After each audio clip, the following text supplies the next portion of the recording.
ఇలాంటి అపవిత్రం ఒక చర్చి మీద జరిగిన, ఒక మస్జిద్ మీద జరిగిన దేశం అల్లకల్లోలం చేసేస్తారు, ప్రపంచం అంతా మాట్లాడతారు, గ్లోబల్ న్యూస్ అయిపోద్ది.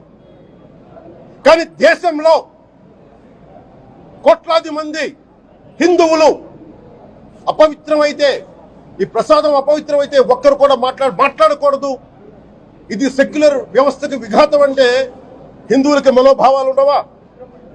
ఇది ఒక్కరు నిందించట్లా, అసలు మీరు ప్రస్తావన చేయకూడదు, ఇది తప్పు, ఇది మాట్లాడకూడదంటే ఎట్లా?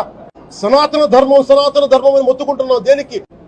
సనాతన ధర్మానికి ఒకరు ప్రారంభించింది కాదు, ఇది ఒక వ్యక్తి ఒక కూర్చోబెట్టి ఒకరు స్టార్ట్ చేసింది కాదు. ఇది కొన్ని వేలాది సంవత్సరాలుగా అన్ని మతాలని, అన్ని విశ్వాసాలని అలింగనం చేసుకున్న నేల ఇది.